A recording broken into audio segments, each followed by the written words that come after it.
মহিলা ওই জায়গার মধ্যে দাঁড়াইয়া প্রত্যেকটা সাহাবীকে ডাইকা ডাইকা বলে, সাহাবীরা শুইনালো আমার সন্তানটা কোথায়? কোন সাহাবী জবাব দেয় না। মহিলা অবাক হয়ে দাঁড়ায়া থাকে, আঁচল দিয়ে নিজের চেহারা ডাইকা ওই মদিনার গেটের মধ্যে দাঁড়ান। হঠাৎ করিয়া নবীর একজন সাহাবী দাঁড়াইয়া ডাইকা বলে, মা তুমি দাঁড়াই ধাইকা লাভ নাই। ও মা শুইনা লও, তুমি দাঁড়াই ধাইকা লাভ নাই রে মা, তোমার সন্তান বাইচা নাই, তোমার সন্তান বাইচা নাই রে মা, তোমার সন্তান আল্লাহর রাস্তায় শহীদ হয়ে গেছে, শহীদ হয়ে গেছে। মহিলা এই কথা শুই না সাধারণ মানুষের মতো দাঁড়ানো। মহিলা দাঁড়াই রইছে, একজন সাহাবী ডাইকা কয়, মহিলা তুমি কেমন মহিলা, কেমন মা, কেমন মা?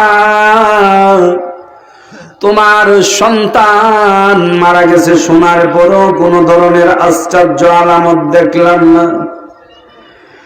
ওরে মহিলা বুঝতে পারলাম না সন্তানের প্রতি মায়া না। মহিলা কিছু বলে না, এবারে ডাইকা কয়, ও সাহাবী শুইনালো শুইনালো, সন্তানের প্রতি মায়া, সন্তানের প্রতি দয়া সবই আছে, তবে একটা কথা শুইনালো,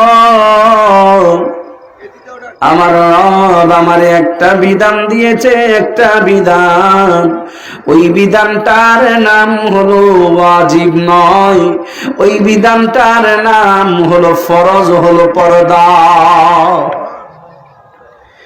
মহিলা এই কথা বইলা সাহাবীকে ডাইকা বলে, সাহাবী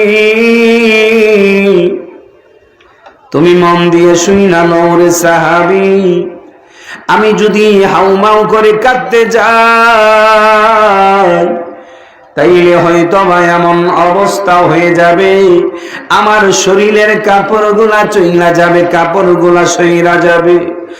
ও সাহাবী ওই কাপড়গুলা সইরা গেলে আমার পর্দা খেলাফ হয়ে যায়, আমার পর্দা খেলাফ হয়ে গেলে আমার আমল নামায় কবিরা গুনাহ হয়ে যায়। এই কারণে আমার সন্তান গেছে, আমার দুঃখ নাই, বরং শুইনালো শুইনালো, আমার সন্তান যাক, সন্তান যাক, আমি আমার পর্দাকে চিরদিনের জন্য হেফাজতে রাখলাম। পর্দা ঠিক রাখছে, সন্তান মরে গেছে, তারপরও পর্দা ছাড়ে নাই।